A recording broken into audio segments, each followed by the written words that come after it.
On October 3, 1955, the MV Joyita, a beautiful white charter ship, set sail from Samoa. It was supposed to be a routine two-day trip across the South Pacific. On board were 25 people, 16 crew members and 9 passengers, including a government official and a doctor.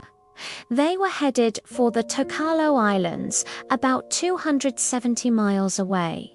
They never arrived. For 5 long weeks, search parties scoured the ocean. Nothing. It was like the ship had just vanished. Then a merchant vessel spotted it, drifting aimlessly over 600 miles off course. When rescuers reached the Joyita, they found a ghost ship. It was half submerged, listing heavily to one side, and completely empty. All 25 people were gone. The radio was tuned to the International Marine Distress Channel. The clocks on board had all stopped at 10:25, and all 3 life rafts were missing. But here is the part that has puzzled investigators for over 60 years. The Joyita was built to be unsinkable. Her hulls were lined with thousands of cubic feet of cork. Even with a massive hole and half full of water, she was designed to float. There was absolutely no reason for anyone to abandon ship. So why did 25 people leave a perfectly buoyant vessel for tiny life rafts in the middle of the vast Pacific Ocean? What happened on that ship that made them vanish into thin air, leaving behind a doctor's bag filled with bloody bandages and a mystery that endures to this day? Let's start with the ship itself. The Joyita was a 70-foot luxury wooden boat built in 1931 for a Hollywood director. By 1955, she was a charter vessel, and her captain was Thomas Dusty Miller, an experienced British-born sailor who knew the Pacific waters like the back of his hand. He, more than anyone, would have known the Joyita couldn't sink. So, when things went wrong, why did he, a veteran seaman, lead his passengers and crew off a floating ship and into almost certain death? When the salvage crew boarded the derelict Joyita, they found a scene of controlled chaos. The ship's logbook, sextant and firearms were all missing. The port engine was working fine, but the starboard engine was covered with mattresses. A desperate makeshift attempt to stop a leak from a broken pipe below. Water had flooded the engine room and lower decks, but the cork lining did its job. The ship was still afloat. The electrical system had failed, likely due to the flooding, which explains why the lights went out and the clocks stopped at 10:25 p.m. It also explains why the radio wasn't working, even though it was tuned to the distress frequency. They couldn't send a call for help. This suggests that some kind of serious mechanical failure occurred. A pipe burst, the engine room flooded, and the ship lost power. But this doesn't explain the missing people. Why would a seasoned captain like Dusty Miller panic? He knew his ship was unsinkable.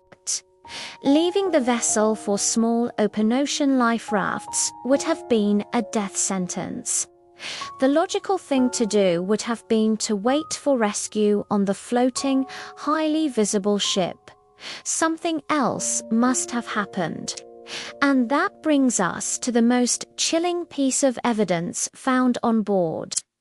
In the ship doctor's cabin, investigators discovered his medical bag. Inside, they found a stethoscope, scalpels, and several rolls of gauze, and a pile of blood-stained bandages.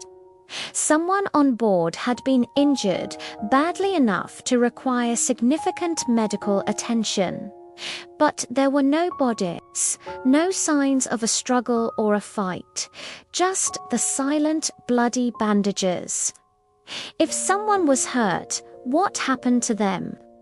The amount of blood suggested a serious injury, but not necessarily a fatal one. Did this injury play a role in the decision to abandon the ship? The ship's logbook was also missing. The log is the single most important document on any vessel, recording every detail of a voyage course, speed, weather, and any unusual events. Its absence is deeply suspicious. It's almost as if someone wanted to erase the story of what happened during those final hours before the clocks stopped. Over the decades, theories have swirled around the fate of the Joyita's passengers and crew, ranging from the plausible to the outright bizarre. One popular theory at the time involved holdouts from World War II in the 1950s. Stories were still common about isolated Japanese soldiers still fighting the war on remote Pacific islands. Did the Joyita stumble upon one of these rogue units? Perhaps the soldiers boarded the ship, took everyone prisoner, and disposed of them to protect their hideout. This could explain the missing people and the missing logbook. Another theory points to a simple mutiny. Captain Miller was known to be in significant debt. Some speculate that when the pipe burst and the engine failed, the crew wanted to turn back. When the captain refused, worried about losing the charter fee, a fight broke out. Maybe the captain was injured in the struggle explaining the bloody bandages the mutineers took over, forcing everyone into the life rafts before disappearing themselves. Then there's the simplest and perhaps most terrifying explanation: mass panic. Imagine it. It's 10:25 at night, in the middle of the dark ocean. A pipe bursts, cold seawater floods the lower decks, the lights flicker and die, plunging everyone into total darkness. In the confusion and fear, people might have forgotten the ship was unsinkable.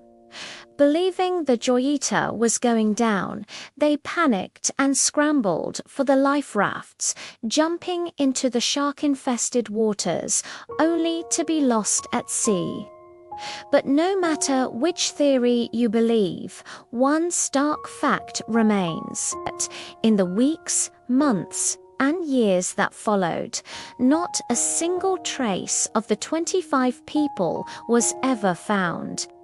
Not a body, not a piece of a life raft, not a shred of clothing. They walked onto a boat for a 2-day trip and simply ceased to exist. As for the Joyita, she was deemed a cursed ship.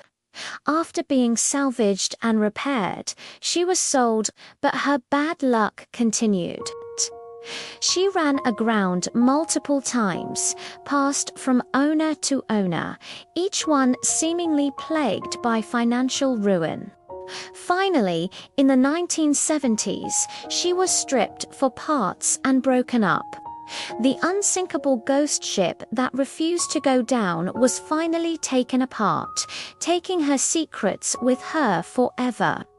The mystery of the MV Joyita is a chilling reminder that sometimes the ocean doesn't give up its dead, and some questions are never, ever answered. But thanks for watching. If you're fascinated by unsolved mysteries of the sea, be sure to subscribe and hit that notification bell so you don't miss our next video.